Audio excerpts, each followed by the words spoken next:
Hi, Dr. Paul Haider here. Have you been feeling the anxiety, the sadness, the anger?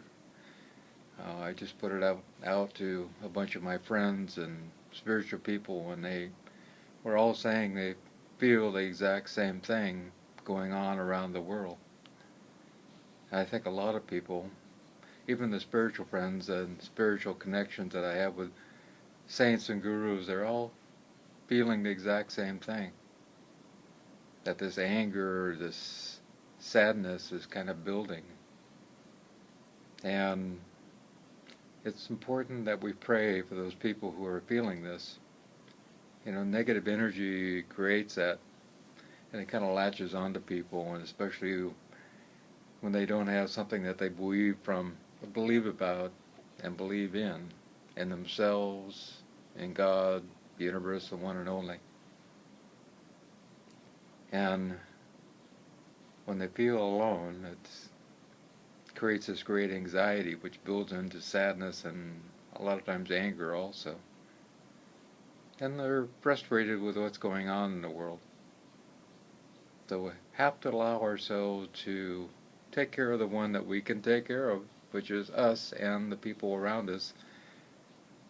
There's really all we can do for the rest of the world is to be who we are, being loving and kind. And from that we will change the world. And to pray and meditate, those two things, especially in meditation, goes out into the entanglement that we see in the consciousness of God and allows the connections to happen to change the quantum universe out there.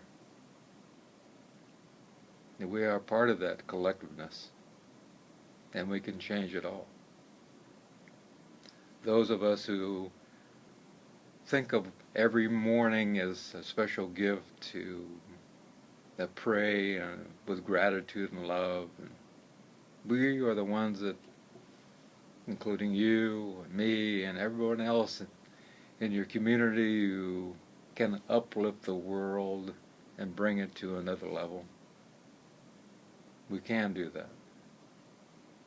We have ages upon ages of brothers not talking to brothers, and mothers not talking to their daughters, and sisters not talking to each other. And why do we need that? Why does that have to go on? Fathers not talking to their daughters because they are not doing exactly what he wanted them to do. We have to look deeper. We have to be able to let go of all the shoulds and the expectations and see life in a whole different way. It's not easy. We have to shed our experience of dealing with things in the same way.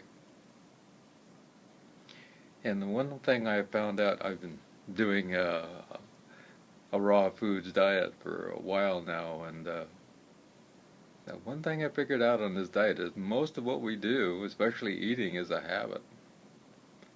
And that was a revelation. And I find it the same thing as what we have in the rest of our life. Most of what we do is a habit.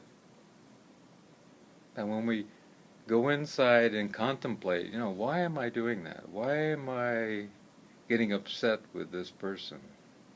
Why am I really upset?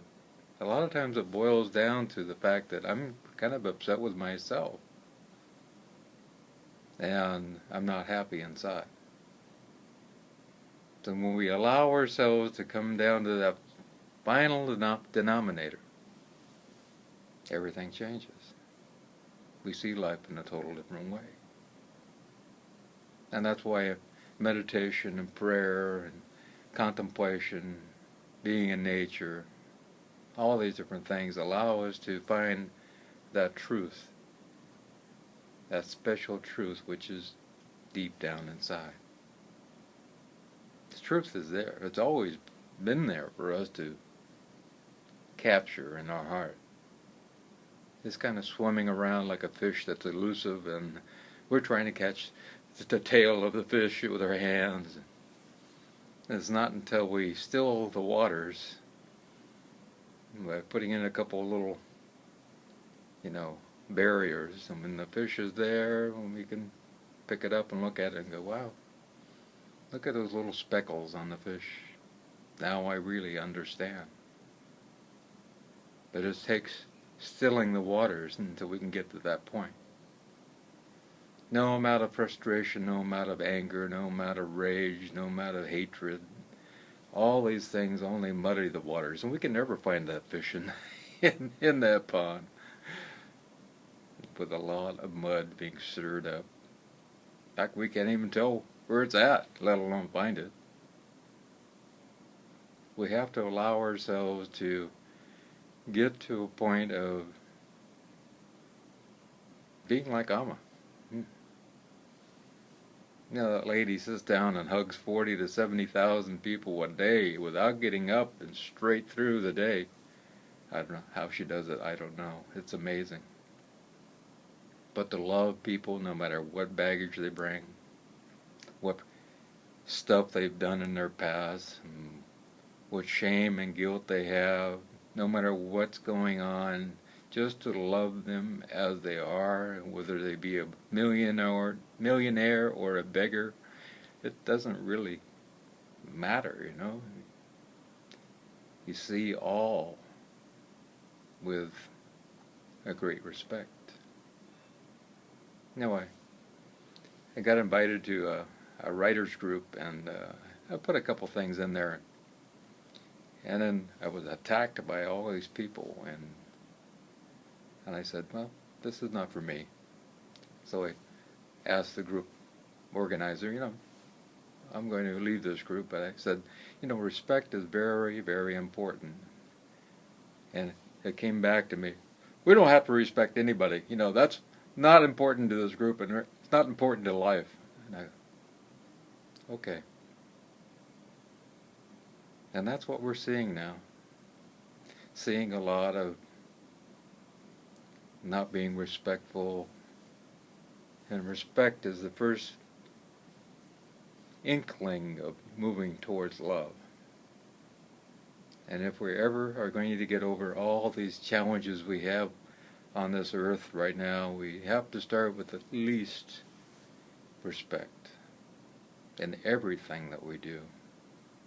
To respect somebody is to at least be able to acknowledge their path on this plane.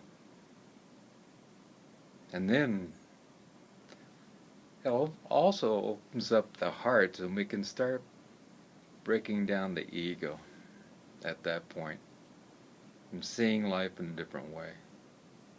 Respect allows us to have some type of affection for that person for being who they are, just the way they are.